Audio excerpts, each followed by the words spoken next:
नमस्कार दोस्तों। आज हम एक नया टॉपिक लेने जा रहे हैं आपकी कक्षा 10 का, जिसका नाम है बहुपद। बहुपद बहुपद क्या होते हैं? सबसे पहले हमको इसके बारे में थोड़ी नॉलेज हमको पता होनी चाहिए। बहु का अर्थ होता है बहुत सारे, खूब सारे पद।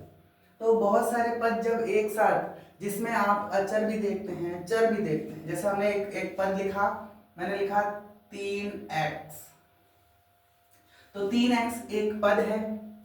ये एक, मैं बहुत सारे पद लिखता हूं उधर, इसमें एक पद है और ये 3x है। इसके बाद मैं एक और लिखता हूं, जैसे मैंने लिखा 2x² प्लस 5x। यहां आप देख रहे हैं दो पद है, एक है 2x² और दूसरा है 5x। तो एक पद ये और एक पद ये दो पद हो गए। हम तीन पद भी देख सकते हैं, जैसे मैंने लिखा 5x³ plus 3x² plus 6x minus 5। यहाँ आप देख रहे हैं चार पद है, एक पद, दो पद, तीन पद और चार पद।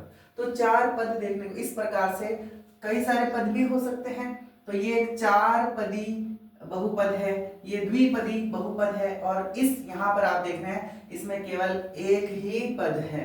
ठीक है। अच्छा, इसके अंदर एक दो प्रकार के पद होते हैं, एक होता है चर पद और चर पद एवं अचर पद। तो यहाँ पर आपको दो प्रकार के पद देखने को मिलेंगे, एक चर पद है और दूसरा अचर पद है। चर पद क्या होते हैं? जैसे हम इसी में से ले लेते हैं, हमने ये एक समीकरण ली या बहुपद लिया, यहां पर आप देख रहे हैं यहां पर x है, यहां भी x का स्क्वायर है, यहां x है। तो जहां जहां x है, अब x की वैल्यू तो कुछ भी हो सकती है, तो x की वैल्यू अलग अलग रखने पर हमको इस 6x का मान बहुत बार अलग अलग प्राप्त होगा। जैसे यहाँ पे हमने 3x ले लेते हैं, यहाँ पर हमने ले लिया 3x। तो इसका कोई निश्चित चर पद वे होते हैं जिसका कोई निश्चित मान नहीं होता, फिक्स मान नहीं है।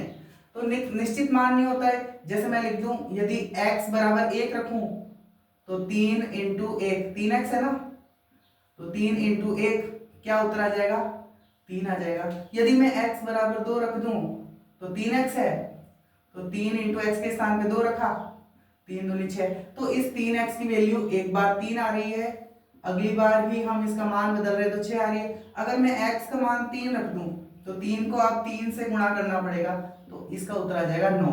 तो यहाँ पर आप देख रहे हो x का मान भिन्न भिन्न रखने पर, अलग अलग रखने पर हमको पूरे पद का मान, पद की वैल्यू अलग अलग प्राप्त होती है।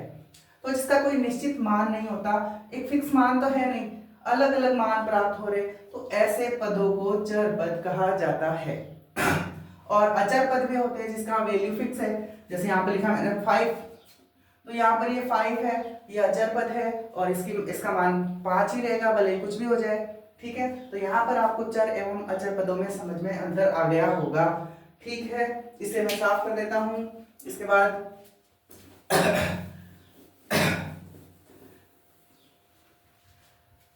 यहाँ पर मैं ये चर पद है, यहाँ पर ये दोनों चर पद है, यहाँ पर ये 3 चर पद है एवं यहाँ पर ये 5 अचर पद है। ठीक है। तो इस प्रकार के बहुपदों में आपको मुख्यतः 2-3 चीजों का ध्यान रखना है समझने के लिए। क्या क्या है? सबसे पहले तो पदों की संख्या, पदों की संख्या। पदों की संख्या के बारे में आपको पता होना चाहिए कि इस पद में कितने पद है। इसमें एक पद है, इस बहुपद में 2 पद हैं, इसमें कितने पद हैं?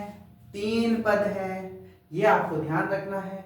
ठीक, ये 3 है और ये 4 पदी, ये 4 पदी है। क्या है ये? 4 पदी बहुपद। ये द्विपदी बहुपद, द्वि यानी 2, द्विपदी बहुपद। और ये एक पदी बहुपद, एक पदी बहुपद। तो इस प्रकार से ज्यादा भी हो सकते हैं, पंचपदी भी हो सकता है, ज्यादा भी हो सकता है। ठीक है। तो एक पदों की संख्या का आपको ध्यान रखना है। कितने पद हैं। दूसरी चीज आपको चर एवं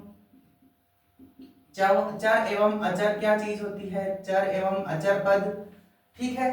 तो इसका ध्यान रखना है। मैंने एक उदाहरण देकर आपको समझाया भी है कि चर वे होते हैं जिसकी जो पूरे पद का जो है उसकी वैल्यू एक निश्चित मान नहीं होता, बदलता रहता है। अचर पद वे होते हैं जो फिक्स वैल्यू होती है जिसकी, ठीक है। इसके बारे में आपको ध्यान रखना है। तीसरी चीज होती है गुणांक। गुणांक, इसके बारे में आपको पता होना चाहिए। गुणांक क्या चीज होती है, अभी पढ़ेंगे अपन, एक एक करके सबको पढ़ेंगे। और इसके बाद में है शून्यंक। क्या है, शून्यंक। और शून्यंक के बाद एक चीज और भी है, और वो है बहुपद की घात। बहुपद की घात, अगर आपको ये चीजें पता हैं तो आपको बहुपद क्लियर हो जाएगा, कोई दिक्कत नहीं आने वाली, ठीक है। तो ये मैं आपको बता चुका हूं पदों की संख्या के बारे में। तो इनके बारे में हम देख रहे थे। यहाँ पर जो चर एवं अचर पद, इसके बारे में हमने बात कर ली है। पदों की संख्या के बारे में बात कर ली। हम गुणांक के बारे में देख रहे हैं। तो गुणांक के बारे में तो किसी संख्या का, जैसे यहाँ पर आप देख रहे हैं ये एक पद है, अचर पद है, सॉरी चर पद है, चर पद। इस चर पद में आपसे पूछा गया एक्स क्यूब का गुणांक क्या है। एक्स क्यूब का गुणांक जो है, एक्स क्यूब का गुणा जिससे हो रखा है वो इसका गुणा होगा, तो इसमें गुणांक हो जाएगा 5। आपसे पूछा जाए इस पूरे बहुपद में x का गुणांक क्या है, x का गुणांक। तो x का गुणांक आपको पहले देखना है x कहाँ है, क्या ये x है, नहीं ये x क्यूब है, ये x स्क्वायर है, यहाँ पर x है। x का गुणा किस अंक से हो रहा है, 6 से, तो x का गुणांक हो जाएगा 6। आपसे पूछा जाए इसी बहुपद में अचर पद कौन सा है, अचर पद, अचर पद, तो आपको पता होना चाहिए जिसमें कोई भी x वगैरह x y z कुछ नहीं हो, तो या जिसमें हम कह सकते हैं कोई भी चर नहीं हो, वो अचर पद होता है। यहाँ पर ये 5 जो है ये एक अचर पद है, ठीक है। तो इस प्रकार ये आपके गुणांक समझ में आ गया। गुणांक क्या होता है, आपसे पूछ ले एक्स स्क्वायर का गुणांक क्या है, एक्स स्क्वायर का गुणांक, तो एक्स स्क्वायर ढूंढना है। एक्स स्क्वायर कहाँ है, ये रहा। एक्स स्क्वायर का गुणांक 3 है, तो इसका गुणांक 3 हो जाएगा, ठीक है।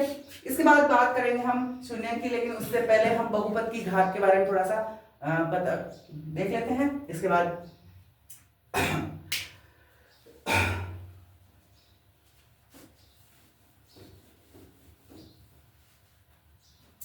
बहुपद की घात। बहुपद की घात का अर्थ होता है किसी भी बहुपद में सबसे बड़ी घात को बहुपद की घात कहा जाता है। जैसे ये पूरा एक बहुपद है, इसमें आप देखेंगे x की सबसे बड़ी घात कौन सी, x की बड़ी घात है 3, तो आपसे इस बहुपद की सबसे बड़ी घात हो जाएगी, इस बहुपद की घात 3 हो जाएगी, क्योंकि यहां पर आप देख रहे हैं x की घात 1, x की घात 2, x की घात 3, तो सबसे बड़ी घात 3 है, तो बहुपद की घात 3 हो जाएगी। और इसको हम त्रिघाती बहुपद कहेंगे, त्रिघाती बहुपद। इससे ऊपर चलते हैं, इसको इसके अंदर यहां पर लिखा है 2x स्क्वायर प्लस 5x, तो यहां पर बड़ी घात कौन सी है, बड़ी घात 2 है, तो ये जो है एक द्विघाती बहुपद, जो एक अलग प्रश्नावली के नाम से भी है अपनी एनसीईआरटी 10th में, तो ये द्विघाती बहुपद कहलाएगा, द्विघाती बहुपद। अच्छा, इसकी अधिकतम घात कितनी है, अधिकतम घात 2 है, तो अधिकतम घात 2 की वजह से इसको द्विघाती बहुपद कहा गया है।